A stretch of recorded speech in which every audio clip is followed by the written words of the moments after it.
Welcome. Today we'll go through questions 16 to 20 from the Junior Maths Challenge 2016.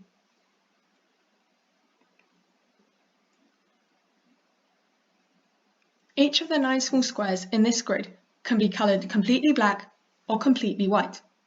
What is the largest number of squares that can be coloured black so that the design has created rotational symmetry of order 2, but no lines of symmetry? So in this question, we'll work backwards.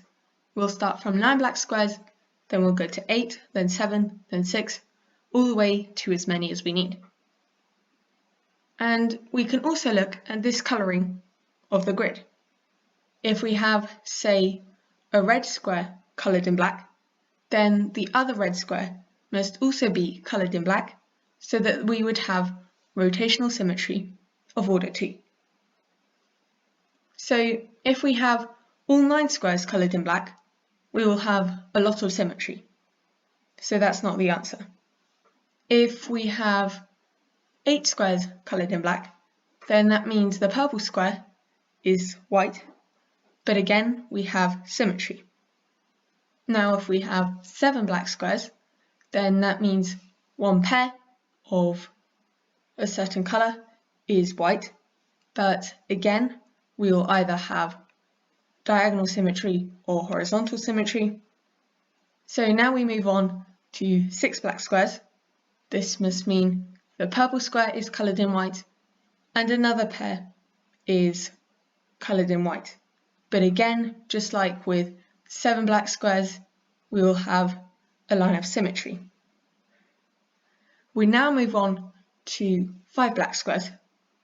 And for 5 black squares, we do have a solution. So that must be our answer.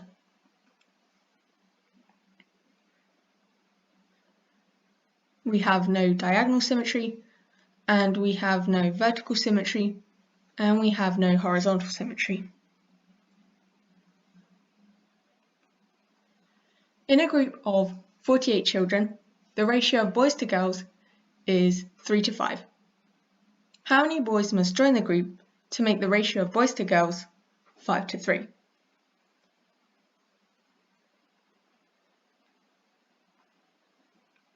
So since the ratio of boys to girls is 3 to 5, 5/8 of the group are girls, so there are 5/8 of 48 girls, which is 30 girls, and so 18 boys.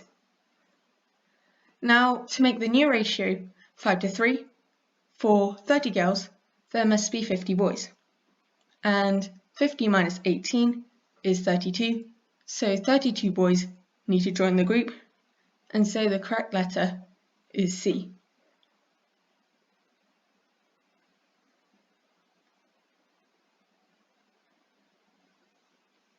In the addition sum shown, each letter presents a different non-zero digit. What digit does X represent?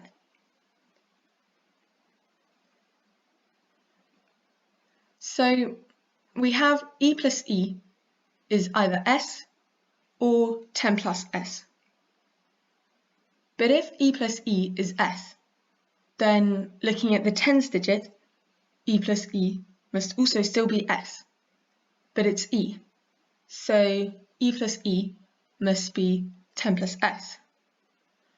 And then we have, looking at the tens column, we would have 1 carried on from the units plus E equal to 10 plus E, because 1 plus E cannot be E. We can now simplify this to get E equal to 9. We simplify the second equation. And we plug this in to the first, we get 18 equal to 10 plus S, and so S is 8. We then get SEE to be 899, and 899 plus 899 is 1798, and so X is 7.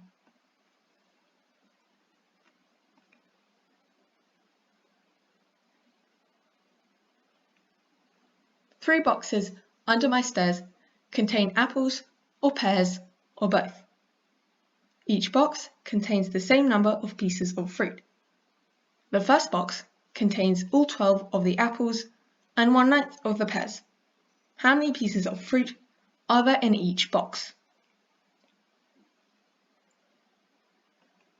So we know the first box has all 12 apples and 1/9 of the pears. So for the second and third boxes, we have 8/9 of the pears to distribute. Now, because the second and third boxes both have the same number of pieces of fruit, each box has 8/9 of the pears. Now, let the number of pears be p. Then, because the first box has the same number of pieces of fruit as the second and third, we would have 12 plus 1/9 of p equal to 4/9 of p. This gives us 3/9 of p equal to 12, which means 1/3 of the pears is equal to 12, and so the number of pears is 36. And 4/9 of 36 is 16, so there are 16 pieces of fruit in each box.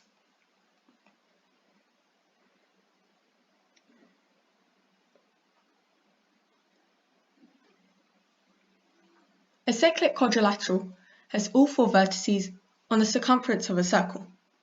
Brahmagupta, from 598 to 670 AD, gave the following formula for the area A of a cyclic quadrilateral whose edges have lengths A, B, C, D. A is equal to the square root of S minus A multiplied by S minus B multiplied by S minus C multiplied by S minus D, where S is half of the perimeter of the quadrilateral. What is the area of the cyclic quadrilateral with sides of length 4 cm, 5 cm, 7 cm, and 10 cm?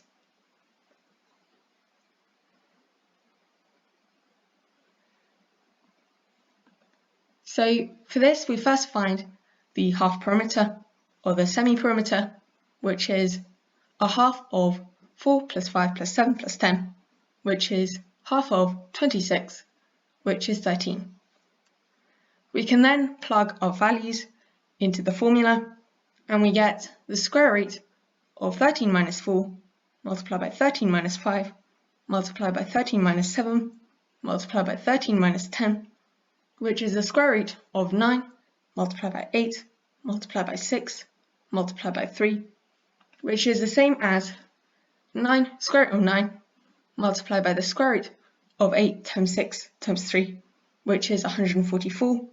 So 3 multiplied by 12, which is 36.